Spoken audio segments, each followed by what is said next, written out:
To begin, I have thoroughly enjoyed this class, Dr. McComb.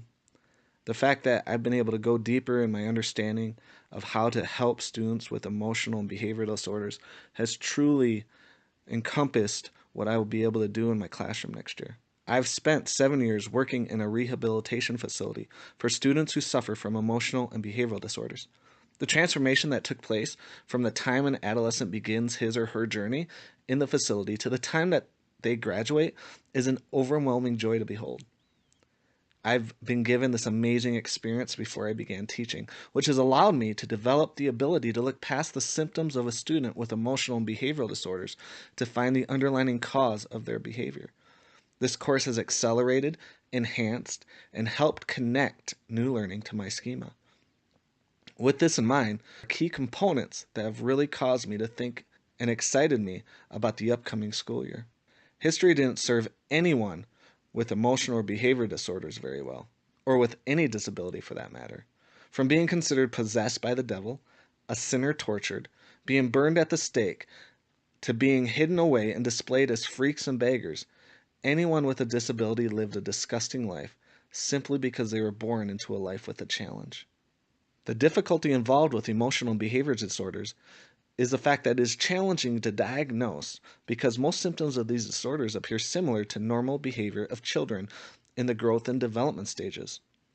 Unless parents and teachers are reflective in observing a child's behavior, they may fail to notice the development of these disorders, and there are often many factors which are attributed to the development of emotional and behavior disorders. I was unaware that students with emotional and behavioral disorders actually have the lowest success rate of all disabilities. After learning this frightening fact, I reflected on the learning that took place during this course and began to understand why this fact is true. Students with emotional and behavioral disorders spend less time in the classroom than any other student with a disability. You can't simply learn if you're not in the classroom.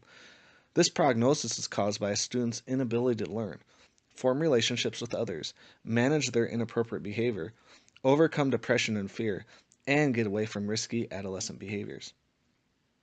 Since most emotional and behavioral students come from broken families that degrade and destroy, it is important to make sure that teachers focus on the positive. Research has proven that positive praise and encouragement provide greater success than tearing down and being a disciplinarian. There are times for consequences. However, consequences must be in the form of modeling, practicing, and teaching replacement behaviors. Relationships are very important in establishing trust and respect with students who have emotional and behavioral disorders. Many students tend to take any discipline as an attack. Therefore, putting money into the emotional bank allows students to see that you can be trusted and you have their interest in mind. Then, when deposits have to be taken, these students understand that deep down inside, they're truly being cared for and respected. I found the premise of seating truly outstanding learning. I never understood the research in student seating, and yet it is one of the easiest and effective classroom management techniques. Seating becomes a Sudoku-like game in that if you want to keep a close eye on a student, put them in the front. The front corners end up being the best places to put a student who disrupts the class because students focus less attention on them since they are looking front and center usually. ADHD students should not be placed front and center because the whole class can see the disruption. If a student is challenging but not defiant, then the back corners of the room work best. This unique seating arrangement makes sense when you truly stop to think about the reasoning for those specific positions. I guess I never really took the time to stop and think about where particular students could be seated in order to maximize the success not only for them but for the rest of my class. What teachers do in school and the classroom setting can make a real difference in reducing and preventing behavior problems for students with emotional and behavioral disorders. Things like including notes to the home and home-based reward systems, having all school staff members and students use the same standards of acceptable behavior and high performance expectations, employing guided practice and well-organized transitions from activity to activity, and even including a point system for appropriate behavior and task completion, wherein good behavior is charted and students earn rewards, are great steps towards ensuring a well-behaved classroom. I've had the privilege of reading Danielle Pink's book, Drive. The premise of this book really deals with motivation and the driving force between what causes people to act and ultimately succeed. In essence, once a person is able to move out of the external motivation factors that cause them to perform and internalize the desire to succeed, the motivation for success will eventually dissipate. What does this mean for students with emotional and behavioral disorders? Well, to really understand motivation, I think that a teacher needs to look at Maslow's hierarchy of needs. This hierarchy is an important perspective of motivation in that if basic needs aren't met, then learning cannot occur. It's no secret that many students with emotional and behavioral disorders live in circumstances of lower socioeconomic standing. If their basic needs of food, shelter, love, protection, security, order, and relationships are not met, then they will never be motivated to succeed. Motivation must begin somewhere. And since many students with emotional and behavioral disabilities do not get their extrinsic needs met, many are stuck in this form of motivation. Extrinsic motivation comes from sources external to the student and the task. It can come through praise, recognition, or a system of rewards. For example, a token economy involving stickers or a class store may prompt them to behave or finish homework more often. These extrinsic motivators help provide the needs according to Maslow's hierarchy and motivates them to succeed because they want the little carrot that's dangling in front of them. As teachers, we hope to promote intrinsic motivation in our students as it encourages lifelong learning. Intrinsic motivation comes from within the student or from factors inherent in the task being performed. For example, students who love to read are intrinsically motivated to read. There is something about reading that they enjoy and that makes them want to do it even if there is no reward for it. Once again, this correlates well with Maslow's hierarchy of needs in that they can produce these desires and habits because their basic needs are usually met at home. It is difficult to encourage intrinsic motivation all the time, especially because we spend over 900 hours per year in the classroom. Some strategies for promoting intrinsic motivation include arousing interest in the subject matter, maintaining curiosity, using a variety of interesting presentation modes, and helping students set their own goals. A number of other strategies, such as student choice, demonstrating the relevance or usefulness of content, and collaboration, can also help encourage intrinsic motivation. This is where also having a student-centered classroom can help encourage intrinsic motivation. When students are able to work with one another and are able to model what learning looks like and sounds like together, students become intrinsically motivated because they start to learn from one another and become passionate about their learning and their understanding. The idea of differential reinforcement, or reinforcing compatible behaviors, is something I believe strongly in. This behavior management style reinforcing behaviors under certain circumstances and not reinforcing them under other circumstances.